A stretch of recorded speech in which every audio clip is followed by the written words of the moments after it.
Muchas gracias, hermano. Deseo invitarles en Abdías, capítulo 1, que en realidad no tiene capítulos, sino es solamente una porción. Abdías, entonces, en el versículo 1. Abdías, versículo 1. Esto está antes de Jonás. Está después de Amós, está después de Daniel, está después de Oseas, está después de Joel. Así yo lo digo porque me imagino que no es tan fácil encontrarlo para todos. Y yo digo para todos, estoy pensando en ustedes, pero en realidad a mí también me ha costado encontrar a Abdías porque es una sola página o un solo capítulo, diríamos así. Bien, Abdías.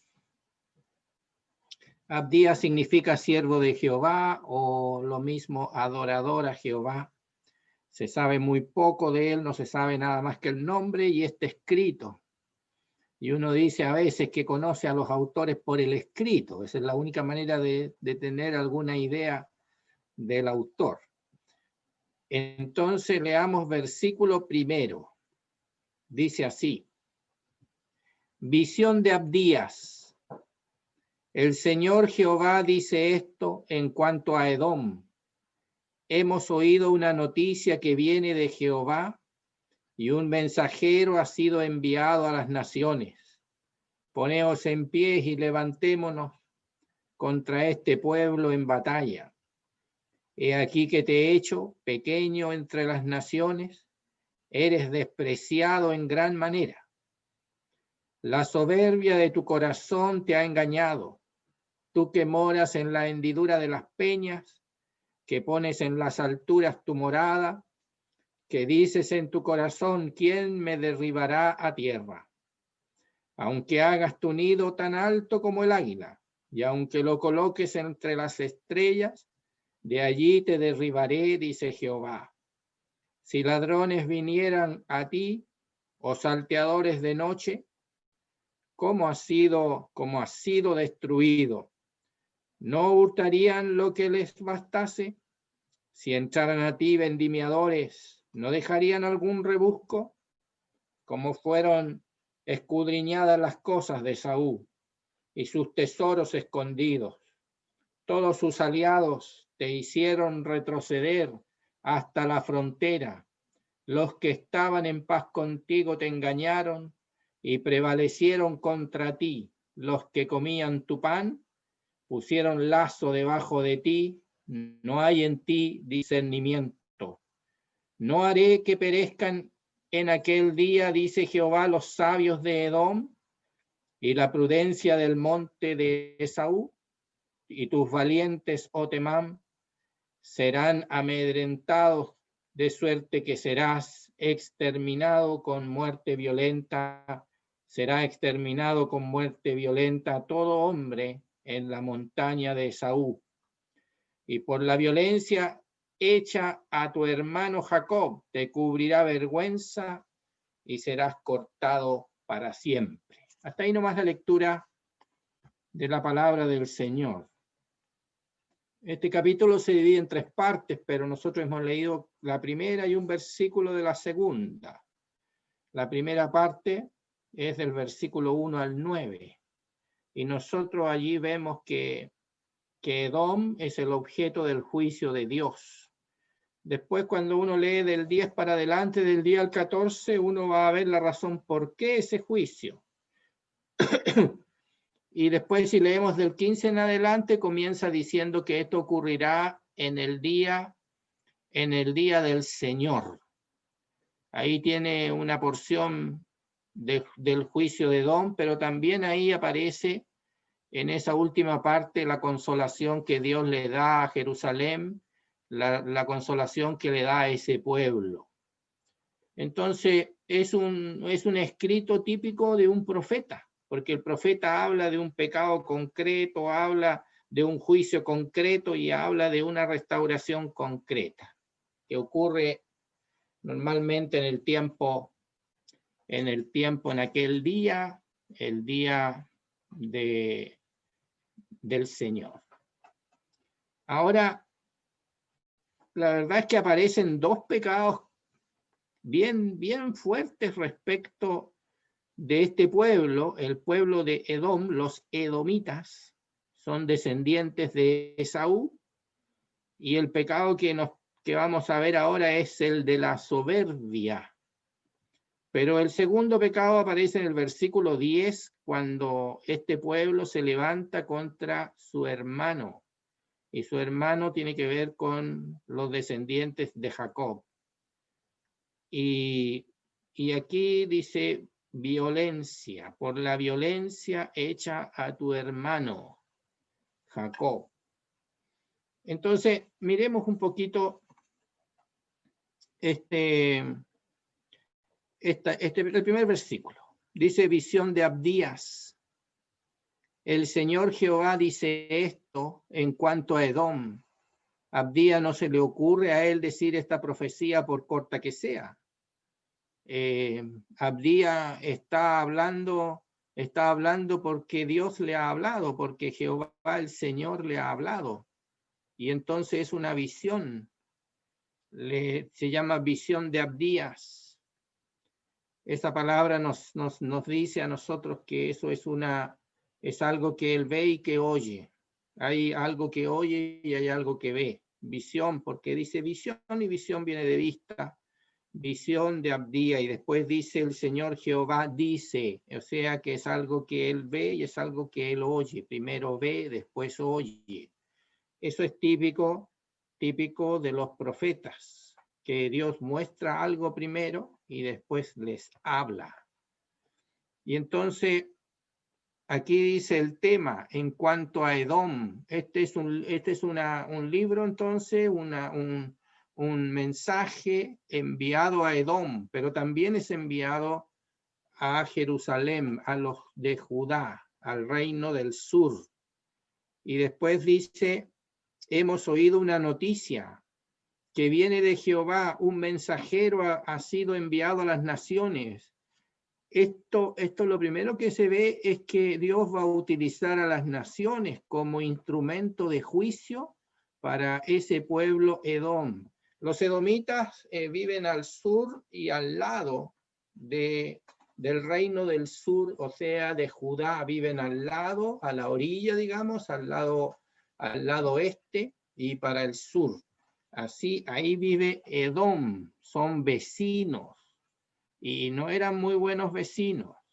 En realidad, los israelitas se han caracterizado por tener no muy buenos vecinos, ¿ya? Entonces, uno de esos es Edom. Solo que Edom son hermanos, son hijos de Esaú, y Esaú era hermano de Jacob. Ahora, son esas relaciones de hermanos que no tienen nada de hermanables, porque esos hermanos tienen conflicto desde el vientre de su propia madre. Eran del mismo vientre, sin embargo salen peleando, y la verdad es que ese conflicto, ese odio, se creció con el tiempo y nunca se arregló. Nunca esa situación de odio se arregló. Oiga, es un poco triste pensar que el odio puede hacer así, que nosotros no arreglemos, estoy aplicando inmediatamente, que nosotros no arreglemos esos temas del odio. El odio no debe estar en los creyentes. El odio es una cosa que subsanable, totalmente arreglable por la gracia de Dios. No es arreglable meramente por la naturaleza humana, sin embargo, es arreglable, totalmente arreglable por la gracia de nuestro Dios.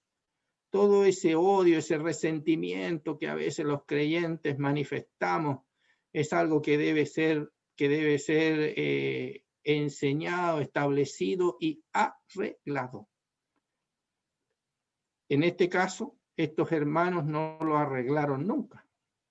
Mejor dicho, Edom no lo arregló jamás. Y cuando ya han pasado siglos y siglos, todavía está esa rivalidad y ese odio y ese encuentro entre esos hermanos. Bueno, los que tienen hermanos pueden pensar si realmente llevan una relación hermanable o si no lo llevan, pero nosotros aquí en la iglesia tenemos que usar este pasaje, tenemos que hablar de estas cosas, tenemos que saber si nosotros somos capaces de arreglar esa relación que no tiene nada de hermanable. Y por eso el libro de Abdías tiene mucho que decirnos a este respecto, porque Dios es un juez justo.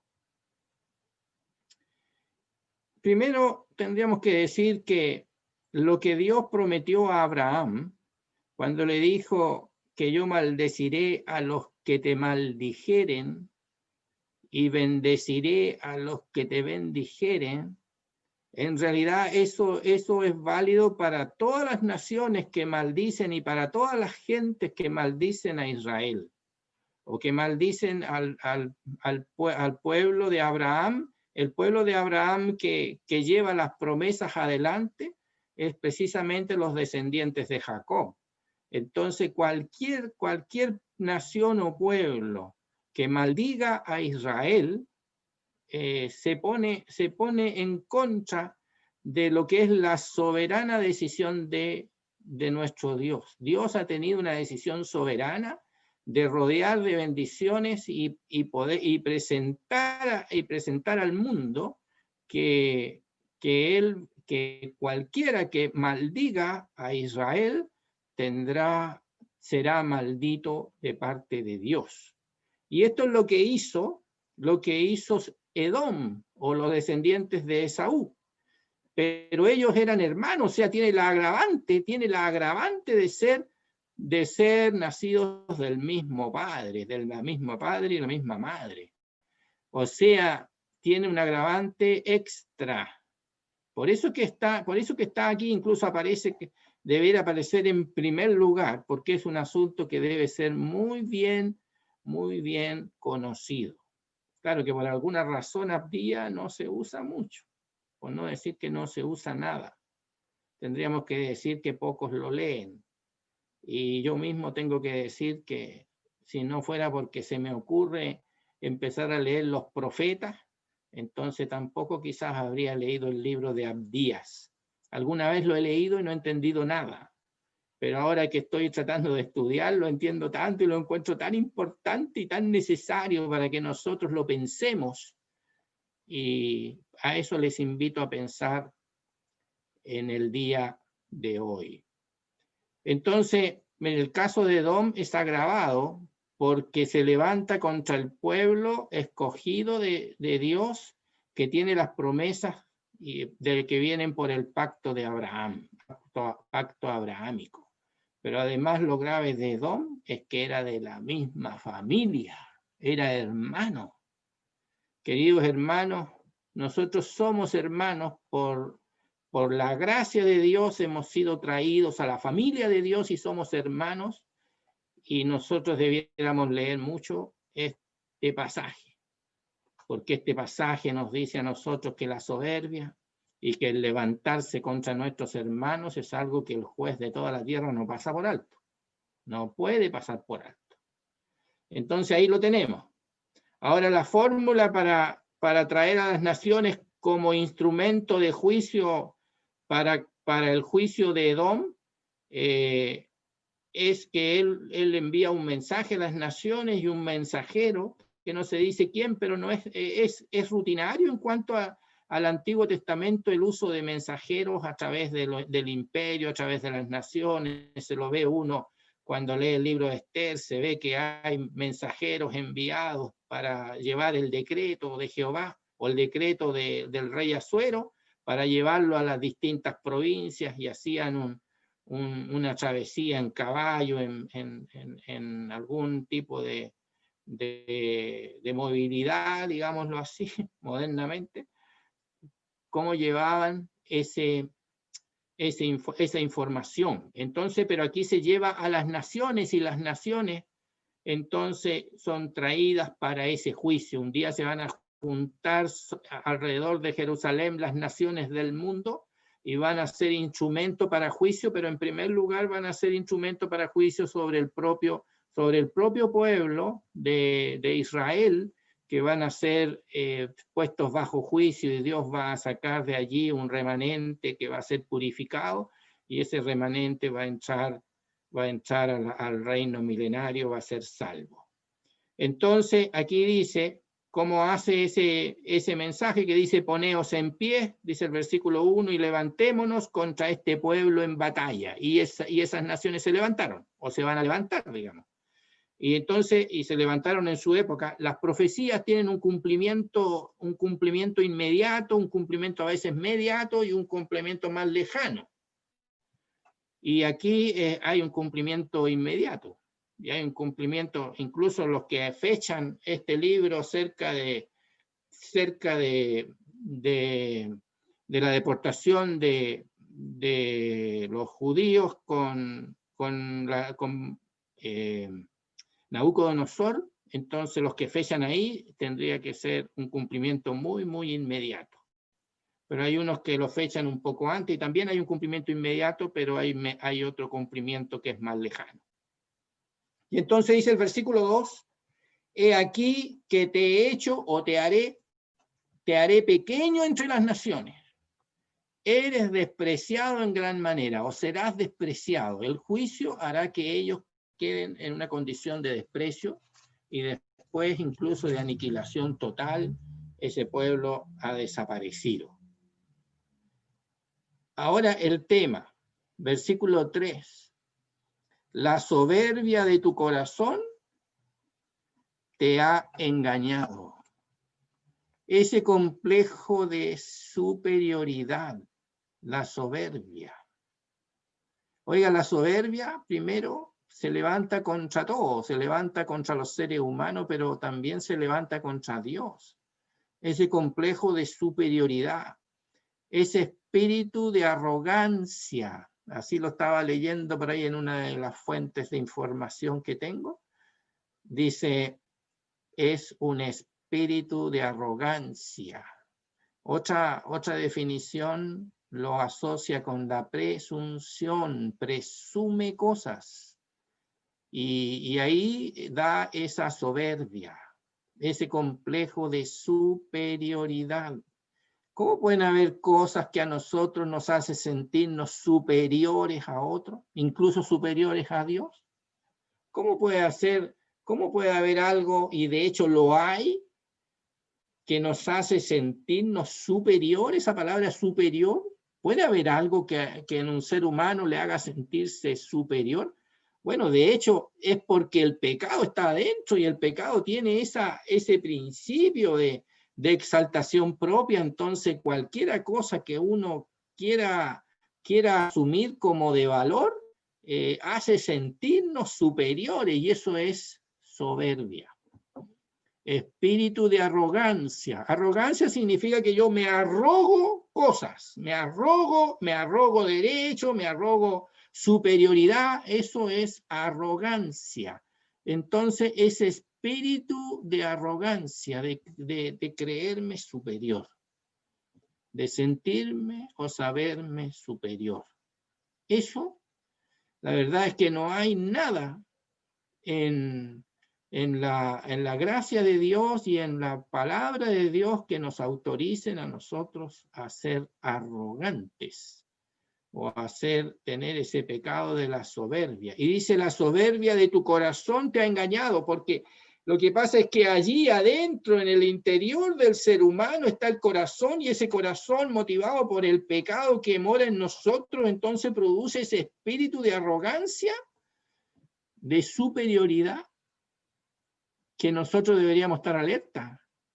Hermano, yo debería estar muy alerta a este tema, y querría decir que en estos días y hace unos tiempos atrásito nomás, pero quizás un mes, vengo pensando un poco en esto de la arrogancia. ¿Por qué me creo algo? ¿Por qué me creo superior? ¿Por qué menosprecio a los demás? ¿Por qué hago comparaciones? Cuando en realidad no tengo nada de qué jactarme. Y entonces aquí está el espíritu de esta arrogancia. La soberbia en el corazón te ha engañado. O sea, cuando ese espíritu no es humillado, entonces termina engañándome. ¿Por qué me engaña? Me engaña porque me hace creerme algo no siendo nada. Me engaña por creerme superior y no soy superior. Me engaña porque me hace tomar actitudes, me hace tomar acciones, me hace decir cosas, me hace hacer cosas, me hace pensar cosas que en realidad son todas un engaño. Y yo parece que no quiero aceptar que son engaños. Entonces yo parece que tolero, parece que aún alimento esto que es ese complejo de superioridad. En realidad, la primera vez que escuché esa palabrita, complejo de superioridad, se la escuché a don Andrés Stenhouse, por eso me quedó grabada. Y todavía lo defino así, pero de repente me encuentro con un libro, alguna literatura así que dice complejo de superioridad. Entonces casi sospecho que don Andrés lo debe haber sacado de por ahí. Pero yo lo escuché por primera vez de él. Ese complejo de superioridad. Ese mal lo tenemos todo. Ese mal, si uno se examina bien, lo tenemos todo. Todo, todo.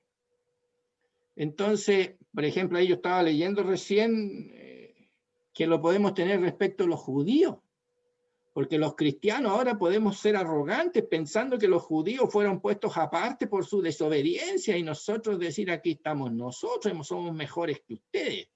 Y eso para el apóstol Pablo, que nos enseña sobre ese punto, dice, no se ensoberbezca vuestro corazón.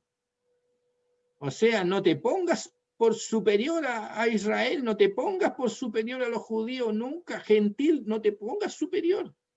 No pienses que porque Dios hoy día te tratas en gracia y porque ese pueblo ha sido puesto aparte, no te sientas superior, porque eso es arrogancia, eso es soberbia, eso es el maldito complejo de superioridad, como decía don Andrés Stenhouse, ese maldito complejo de superioridad, porque ese complejo de superioridad trae condenación, trae maldición a nosotros. Por eso mucho engaño y mucho dolor, ese complejo de superioridad. Ahora miremos un poquito cómo era ese complejo de superioridad en los edomitas. Dice, la soberbia de tu corazón te ha engañado, versículo 3. Tú que moras en las hendiduras de las peñas, que pones en las alturas tu morada, que dices en tu corazón, ¿quién me derribará a tierra? O sea, ¿qué era de lo que ellos se jactaban? Ellos se jactaban de tener una morada inexpugnable, o sea, no podía ser destruida, porque ellos tenían una morada colocada sobre la peña o dentro de la peña. Quiere decir que que la morada de ese pueblo era una fortaleza inexpugnable porque precisamente estaba metida dentro de una roca. Y lo otro era que estaba puesto en una altura demasiado alta, que no se podía llegar. Entonces, además de ser inexpugnable, era muy fácil de defender, porque era casi inaccesible para la gente, los riesgos eran demasiados, nadie se atrevía realmente a atacar esa ciudad de Edom, cuya ciudad capital se llama Petra. Esa ciudad prácticamente pasaba como inabordable. Y entonces ellos se jactaban de esa seguridad que les proveía su ubicación geográfica, porque ellos tenían la ciudad estaba sobre dentro de una roca, dentro de un roquerío, dentro de un desfiladero, nos dicen algunos. Entonces era inexpugnable. ¿Sabe que el ser humano lo trata de protegerse de tal manera que nada lo pueda destruir? Y entonces, y lo otro es que se ubica en lo más alto para que sea difícil para los otros tener acceso. Oiga, ¿y eso? ¿Sabe que aparece en otras partes? Mire, yo lo quiero invitar a leer a Isaías capítulo 8. Casi a veces pido disculpas que casi todos los libros que estoy viendo yo llego a Isaías porque es el libro que más he leído últimamente. Y yo les invito a leer capítulo 9. Isaías capítulo 9, versículo 8. Mire lo que dice. 9:8, Isaías 9:8. Dice así. El Señor profirió una palabra en Jacob y cayó en Israel. Y la sabrá todo el pueblo, Efraín y los moradores de Samaria, que con soberbia y con altivez de corazón dicen. O sea, aquí la soberbia y la altivez de corazón no es Edom, aquí es Efraín, o sea, el reino del norte, cuya capital en ese momento era Samaria, una parte de los israelitas. Entonces dice, lo sabrá todo el pueblo, Efraín y los moradores de Samaria, que con soberbia y con altivez de corazón dicen, los ladrillos cayeron, pero edificaremos como sillares. Cortaron los sicómoros, pero en su lugar pondremos cedros. Pues bien, Jehová levantará a los adversarios de Rezín contra él y juntará a sus enemigos del oriente, los sirios y los filisteos del poniente, y a boca llena devorarán a Israel. Ni con todo eso ha cesado el furor, sino que todavía su mano está extendida. Oiga, fíjese esa figura que usa aquí. Los ladrillos cayeron, pero edificaremos sillares. O sea, piedras más poderosas, piedras más fuertes, piedras más caras, piedras más difíciles de hacer caer. Eso es lo que hicieron. O sea, aquí está ese orgullo, esa pretensión, ese espíritu de contrariedad contra Dios que no acepta el juicio de Dios. Y entonces, si aquí me fue mal, no importa, lo vuelvo a reconstruir. Si me fue mal por una razón, la próxima construcción es más poderosa, es más fuerte. La cuestión es que a mí no me la van a ganar. Y yo voy a vencer y a quien quiera que sea voy a ser inexpugnable. ¿Eso de a dónde sale? Bueno, eso es la soberbia del corazón, que procura fortalecerse a sí mismo y no reconoce la debilidad, no quiere reconocer el juicio de Dios. Pero agrega ahí al ladito, nomás agrega, cortaron los sicómoros, pero en su lugar pondremos cedro. Los sicómoros eran árbol importante, pero dice, bueno, eso los cortaron, entonces nosotros pondremos árboles más altos, más elevados, más poderosos. Y entonces ahí está la altivez. ¿Cómo es el orgullo? ¿Cómo es la soberbia? Que por un lado me quiero proteger, absolutamente protegido, y por el otro lado quiero ser exaltado. Quiero ser exaltado. Fíjese que ese principio es la soberbia. Ese principio es algo que a nosotros nos echa a perder la existencia, ¿verdad? Nos echa a perder la vida, nos echa a perder nuestros días, nos echa a perder nuestro pasar. Ese principio de soberbia, del complejo de superioridad, de esa arrogancia, de esa búsqueda de la autoprotección y la búsqueda de la autoexaltación. Eso es lo que nos echa a perder tanto mal. Y aunque uno aumente las palabras, lo mejor sería que las reconociéramos y nos diéramos cuenta de dónde estamos y después buscáramos la solución, porque sucede que la palabra de Dios presenta la solución a eso. La verdadera doctrina de la gracia tiene que proveernos la salida a este tremendo mal de nuestros corazones, de mi corazón, en primer lugar. Ya, ahí nosotros tenemos una ilustración ahí en Isaías de lo que estamos hablando, de este tremendo problema que tenemos en nuestro corazón, que nosotros buscamos un fortalecimiento, buscamos fortalecernos y buscamos exaltarnos. Que nada nos invada. Nosotros, si estamos bien, nosotros estamos suficientes. Y lo otro es que necesitamos algo que nos exalte. Eso es el orgullo, eso es la soberbia. Ahora, si miramos otro poquito, dice,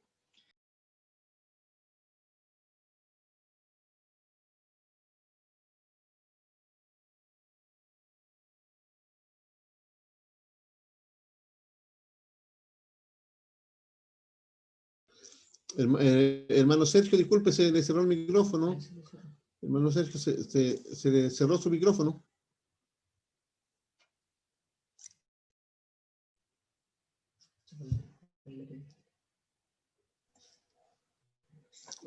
Ahora puede, sí, ahora está abierto. Ya, ¿mucho rato que se me apagó? Ah, en la pregunta me dice mi secretaria, ya. Es que mi secretaria aquí está atenta, ya. ¿Quién me derribará a tierra? Esa es la pregunta, ¿no es cierto? Entonces uno es tan orgulloso que dice, a mí no me gana nadie. ¿Quién me va a ganar? ¿Quién me va a derrotar? ¿Quién me va a quitar a mí de esto que he ganado? Esta es mi gloria, aquí no me la quita nadie. Y uno se protege, se protege, se protege y se exalta, se exalta y se exalta. Ese es el principio de esta soberbia, de este orgullo, de esta arrogancia. Cualquier actitud en esa dirección es arrogancia, es soberbia. Y eso es lo que dice este libro respecto de Edom. Y entonces Dios responde aquí en el versículo 4, responde a las dos cosas. Mire cómo responde. Dice, aunque hagas tu nido tan alto, comienza por ese deseo de autoexaltación. Dice, aunque hagas tu nido tan alto como el águila, aunque lo coloques entre las estrellas, imagínese colocarlo entre las estrellas. Piense usted que usted va a tener una morada entre las estrellas inexpugnable, ya no llega nadie. Y entonces dice, de allí te derribaré, dice Jehová. O sea, Jehová está diciendo, no importa que tú vayas a colocar tu morada allá donde tienen las moradas las águilas. El águila es la ave que vuela más alto, que pone sus nidos allá bien lejos, inalcanzable, aunque tú te vayas a vivir allá. Por último, aunque te vayas a vivir al lado de las estrellas, mira hasta dónde puede llegar la exaltación. Entonces dice, de allí te derribaré, de allí te derribaré, dice Jehová.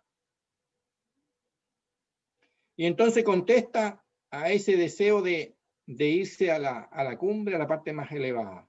Y ahora miremos la parte inexpugnable de la roca. Dice, si ladrones vinieran a ti, o salteadores de noche, como ha sido destruido. Le está diciendo que aunque él viva en la roca, aunque sea inaccesible, aunque los desfiladeros fueran los caminos fueran muy peligrosos para quien ataca, aunque fuera así, y aunque estuvieras totalmente protegido, está diciendo, si ladrones vinieran a ti, como va a ocurrir, o salteadores de noche, como ha sido destruida, no hurtarían lo que les bastase. O sea, los ladrones van a hurtar, pero van a hurtar lo que les basta nomás.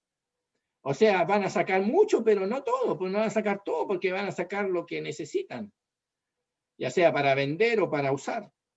Y dice, si entraran a ti los vendimiadores, ¿no dejarían algún rebusco? Siempre queda algo en la cosecha o en la vendimia, cuando quitan las uvas de la parra. Entonces siempre queda algo. Incluso en Israel se instruía que fuera así, que dejaran algo y un poquito más también para los pobres.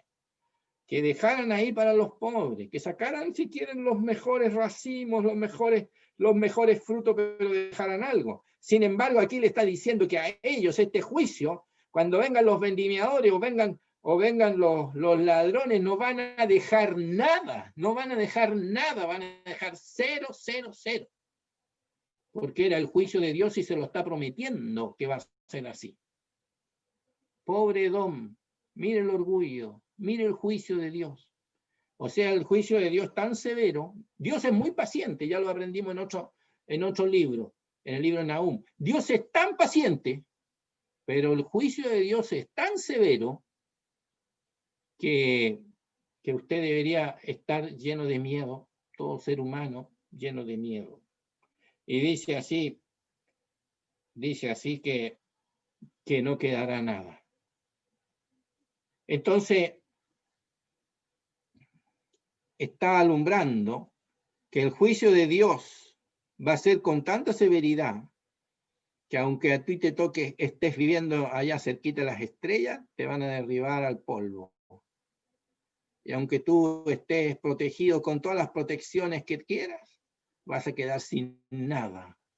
El juicio de Dios va a dejar al soberbio en el suelo, botado, humillado, como dijo versículo 2, y lo va a dejar sin nada, y totalmente humillado, y totalmente despreciado, si es que no aniquilado, porque la final de este pueblo es precisamente que iba a desaparecer. Todo eso son las cosas que hacen al hombre soberbio. Su poder económico va a aparecer en primer lugar. Miren lo que dice aquí. Dice, versículo 6, como fueron escudriñadas las cosas de Saúl y sus tesoros escondidos. O sea, ellos tenían hasta tesoros, tenían salvaguarda, tenían depósitos en los mejores bancos del mundo. No sé si sería así en esa época, seguramente que no, pero tendrían tesoros escondidos para recursos, para en el peor de los momentos, en el peor de las circunstancias, todavía no me hubiesen destruido. Tesoros en paraísos fiscales, no sé si se puede hablar así, pero modernizando el tema, tesoros en paraísos fiscales, tesoros a cubierto, tesoros en lugares más seguros, te hacen a ti sentirte muy seguro y sentirte que en realidad tú eres algo. Eso es soberbia. En países como, yo recuerdo, tengo un primo que tenía unos tremendos depósitos en la Argentina, como se estaba poniendo mal en la Argentina, estaba preguntando cómo sería poner depósitos en Chile. Bueno, no sé si ganará algo con eso, pero la verdad de las cosas es que sacan los dineros de un país y lo van a poner al otro para que sean más seguros sus dineros, su capital o sus tesoros. Entonces, hay una gran fuente de soberbia en los tesoros. Oigan, en cuanto a eso, la palabra de Dios dice a nosotros, tengo aquí unos versículos leídos, dice, a los ricos de este siglo, manda que no sean altivos, ni pongan la esperanza en las riquezas, las cuales son inciertas, sino en el Dios vivo, que nos da todas las cosas en abundancia para que las disfrutemos, que hagan bien, que sean ricos en buenas obras, dadivosos, generosos. Oiga, la Biblia no se levanta contra el rico por ser rico. Nos cuesta entender eso. El resentimiento hace que uno odie a los ricos por ser rico. No, para nada. Dios no odia a los ricos, pero le aconseja a los ricos y le enseña a los ricos y le manda a los ricos y le manda a los ricos creyentes que no pongan la esperanza en las riquezas. Y les dice porque son inciertas. Porque en realidad un día las riquezas tú las tienes y al día siguiente tú las perdiste. Pero le dice que hay algo más seguro, más poderoso, más permanente, que nunca falla. Que cuando todo falla, esto no falla. Y esa es la palabra de Dios y tú no te engañes, porque dice aquí que pongas tu esperanza en el Dios vivo, que nos da todas las cosas en abundancia para que las disfrutemos. Para que las disfrutemos y después de disfrutarlas todavía sigamos teniendo al Dios vivo. Entonces, ¿por qué tú creyente, tú que eres cristiano, no quitas la esperanza de tu vida en los bienes, en la riqueza, en el capital, en los bienes materiales? ¿Por qué no la quitas de ahí? No, si no está diciendo que lo venda y lo bote, está diciendo que no pongas la esperanza en eso, que no pongas la confianza en eso, sino que en el Dios vivo. que tú realmente asumas que lo único que tú tienes de seguro en esta existencia y para toda la eternidad es tu Dios. Eso es lo único. ¿Aceptaría que es lo único, no? Esto no puede ser una cosa teórica. Esto no puede ser una cosa de hablar. Esto tiene que traducirse en una confianza práctica. Tiene que traducirse en una confianza, una confianza de verdad. Tiene que traducirse en una confianza, real, que tenga frutos. Hermano, que tenga frutos. Oiga, yo quiero decirle algo así, que Dios a veces hace pasar al creyente por una pérdida total de bienes materiales, o por una pérdida de salud, o por una pérdida del tipo que sea, porque es la manera como Dios entrena a un hijo suyo a poner su fe genuinamente en lo que nunca le quita. Y eso que nunca le quita es la mano de su Dios. Cuando uno recibe a Cristo, cuando uno recibe al Señor, cuando uno recibe a su Dios, cuando ese Dios llega a ser el Dios de uno, eso debe ser la única seguridad y es lo único que nunca quita Dios.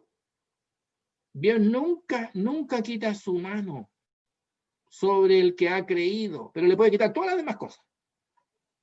Todas.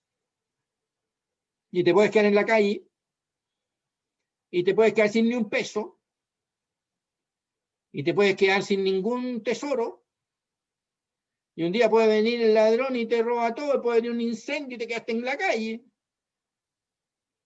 Y todo eso te lo puede quitar.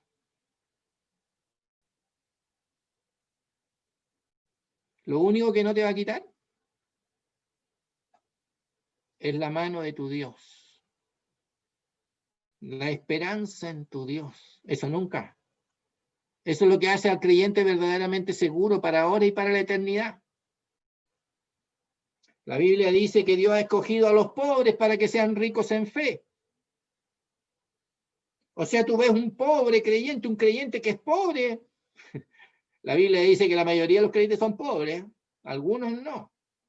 Por lo menos esa es la situación que dice Pablo en Corinto, a los corintios. Que no eran muchos de vosotros ricos en este mundo, ni nobles, ni poderosos.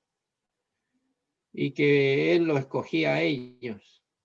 Y dice Santiago que él escoge a los pobres para que sean ricos en fe.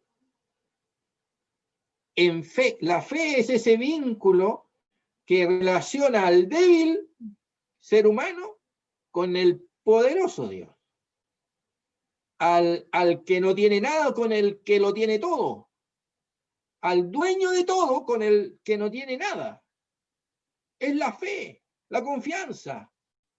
Es eso que hace que el pobre sea rico en fe, porque tiene un Dios digno de esa fe.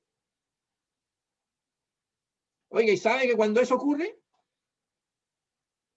La soberbia empieza a desaparecer.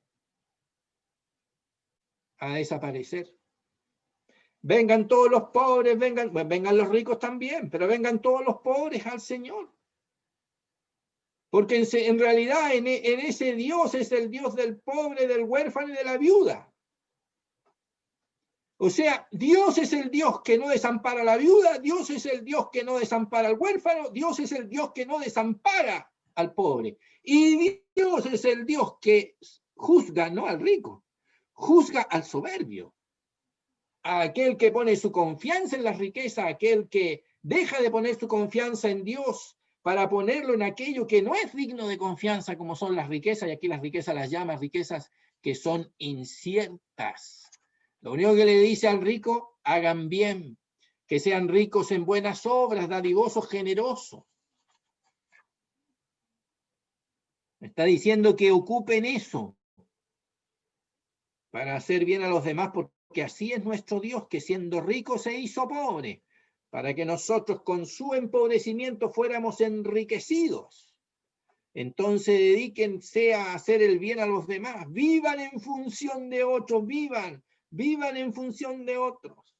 Oiga, es tan importante eso de vivir en función de otros, vivir en función de Dios, que Dios celebra la ofrenda de la viuda, esas monedas tan pocas, Dios las celebra porque ella vivió en función de su Dios y en función de lo que es para Dios digno. Entonces ahí tenemos, versículo 6 de Abdías, cuando fueron escudriñadas todas las cosas de Esaú. ¿Cómo fueron escudriñadas todas las cosas de Esaú? Sus tesoros escondidos. O sea, a él le fueron quitados, a Edom le fueron quitados todos sus bienes, todo. Quedaron en cero. Todo lo escondido, todo lo que estaba a la vista, pero todo lo que estaba oculto para la posteridad se lo quitaron todo. No quedó nada. Porque todo eso había sido el objeto de la confianza de ellos y no su Dios.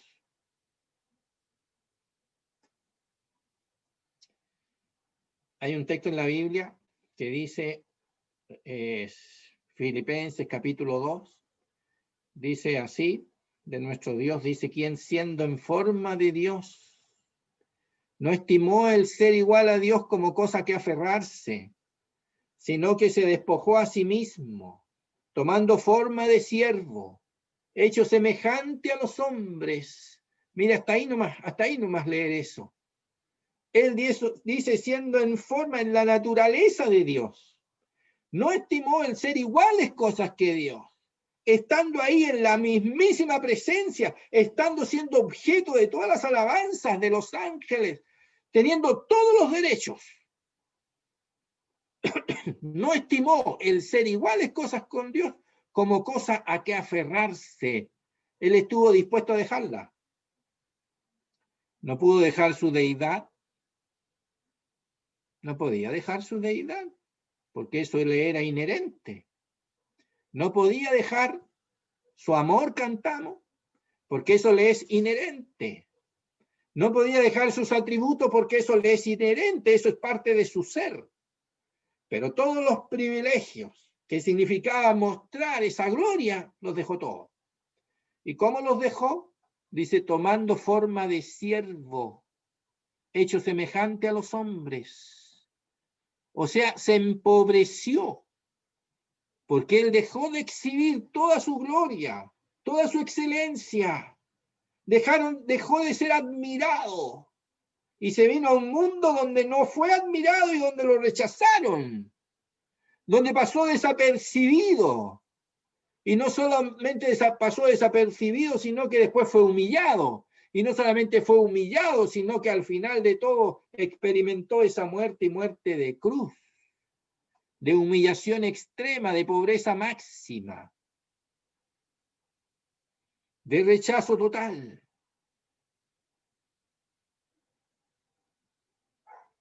Hermano, esas son las cosas que se nos proponen para la gracia de Dios. Que nosotros entremos en el pensamiento de la humillación de nuestro Señor. Si entramos en ese pensamiento, vamos a ser edificados, vamos a ser fortalecidos, de tal manera que la pompa de este mundo será nada, la soberbia no tendrá fundamento, porque el poder de la gracia tratará con la bajeza nuestra. Nosotros somos llamados a reconocer la bajeza de la soberbia en nuestros corazones y somos llamados a entrar en el pensamiento de la humillación de nuestro Señor. El Señor Jesucristo, el ser de gloria, deja esas glorias magníficas para venir a este mundo y dejándola a Él, nos dejó a nosotros el pensamiento de su propia humillación. Y entonces cuando nosotros entramos en esa verdad por la fe, entramos en esa realidad de esa experiencia maravillosa, tremenda, potente y poderosa, entonces la soberbia de nuestros corazones tiritan, la soberbia de nuestros corazones se debilitan, y la verdad es que dejamos de sentirnos superiores a cualquier cosa y nos sentimos nosotros, como dice la Biblia, que cuando soy nada, entonces soy algo, que cuando soy débil, entonces soy fuerte. Que yo puedo entrar en la necesidad de humillación, en la necesidad de hallarme en el sitio de ser débil, porque cuando soy débil entonces soy fuerte. Por la gracia de Dios puedo ingresar allí, establecerme delante de mi Dios y delante de nuestro Dios podemos establecernos como gente que no somos nada. Porque cuando no somos nada, entonces lo tenemos todo. Porque el Señor quiso darnos todo, ¿cómo no nos dará también con Él todas las cosas? Nosotros somos dueños de todo, dice, pero en Él. O sea, no es que somos dueños físicamente, pero como estamos en Él, así no tenemos nada, lo tenemos todo. Oiga, el cristianismo es eso. El cristianismo es eso. ¿Sabe por qué el cristianismo, a veces el propio creyente se siente ligado a muchas cosas y se siente que no tiene libertad porque esas cosas les atrapan? Pero ¿sabe usted que cuando el hombre confía en su Dios, se entrega a su Dios y empieza a vivir delante de su Dios, no se da ni cuenta y todas las cosas como la confianza en esas cosas desaparecen?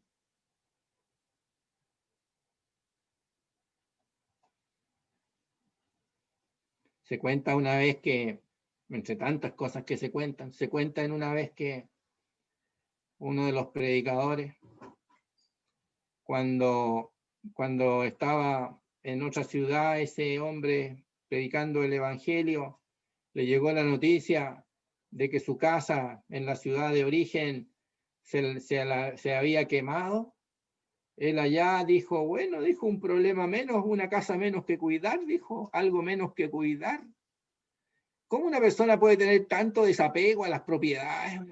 ¿Cómo una persona puede tener tanto desapego al confort de su vida? ¿Cómo una persona puede tener tanto desapego a las cosas materiales? Oiga, si solamente Dios le puede liberar de todas esas amarras. Pero existe esa maravilla de que la persona dejó de tener el apego a eso. ¿Cuándo tiene el desapego a eso? Cuando está totalmente apegado a su Dios y cada día depende de su Dios y a él le da lo mismo las cosas materiales porque el día de mañana, el mismo día, el próximo día de su vida depende de su Dios. Tiene la provisión de su Dios y eso nunca, nunca, nunca cambia.